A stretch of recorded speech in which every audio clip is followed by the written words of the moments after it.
দেওয়ার ফলে আমরা প্রবেশ করি। প্রথমে আমি দেখতে পাচ্ছি বাংলাদেশ ফার্মেসি কাউন্সিলের নিয়ম অনুযায়ী এমবিবিএস ডাক্তারের প্রেসক্রিপশন ছাড়া ফার্মেসি দোকানদাররা অ্যান্টিবায়োটিক ওষুধ বিক্রি করতে পারবে না, কারণ এটি জনস্বাস্থ্যের জন্য হুমকিস্বরূপ। তা সত্ত্বেও যারা প্রেসক্রিপশন ছাড়া অ্যান্টিবায়োটিক বিক্রি করেন তাদের ইনকাম হালাল হবে কিনা? ইনকাম হালাল হয়ে যাবে, কিন্তু কাজটা অনুচিত হবে, সেটা দৃষ্টিকোণ থেকে একটি ছোট গুনাহ হবে।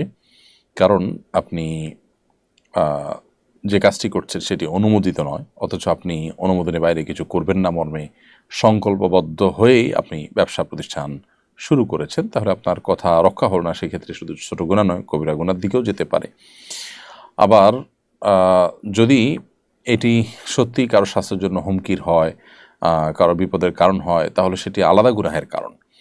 কিন্তু এর ফলশ্রুতিতে আপনার উপার্জন হারাম হবে না। উপার্জন হারাম হওয়ার জন্য সুনির্দিষ্ট ক্রাইটেরিয়া আছে, মানদণ্ড আছে, তার ভিত্তিতে উপার্জন হারাম হবে। আপনি যদি কারোর জিনিস চুরি করেন, ডাকাতি করেন, কোরআন হাদিসের সরাসরি নিষিদ্ধ কোনো কিছু করেন, তাহলে সেক্ষেত্রে সেটি হারাম উপার্জন হিসেবে বিবেচিত হবে।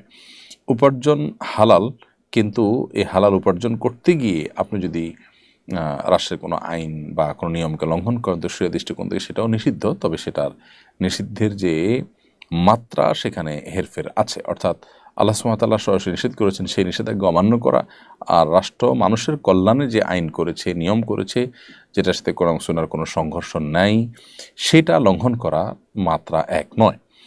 তবে এটি অপরাধ এবং গুনাহ অবশ্যই। একজন মুসলমান সেটি করতে পারেন না। ভালো মুসলমান হতে গেলে তিনি অবশ্যই এই সমস্ত অন্যায় থেকেও তাকে বেঁচে থাকতে হবে।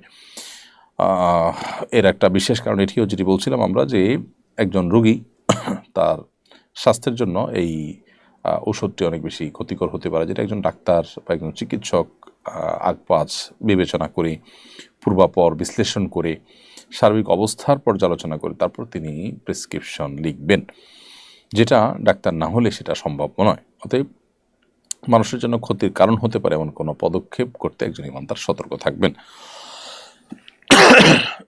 যদি ব্যাপারটা এমন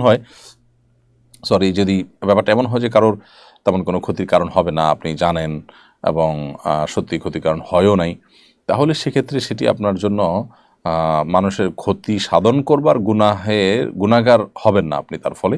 কিন্তু এরপরও আপনি নিয়ম ভঙ্গন করেছেন, যে নিয়ম রক্ষা করবেন বলে আপনি প্রতিশ্রুতি দিয়ে ব্যবসা শুরু করেছেন, সেটি রক্ষা করতে পারেননি। এসব কারণে কিন্তু এটি গুনাহ থেকে মুক্ত নয়। সিরিয়ায় আসাদ সরকারের পতন মুসলিম বিশ্বের উপর কী ধরনের প্রভাব পড়বে? সিরিয়ার ঘটনাবলীর সঙ্গে অনেকে কিয়ামতের প্রবাসে মিল খুঁজে পান। এবারে আপনার কাছে কোরআন সুন্নাহর আলোকে জানতে চাই। একটি দল, একটি গ্রুপ অফ পিপল, তারা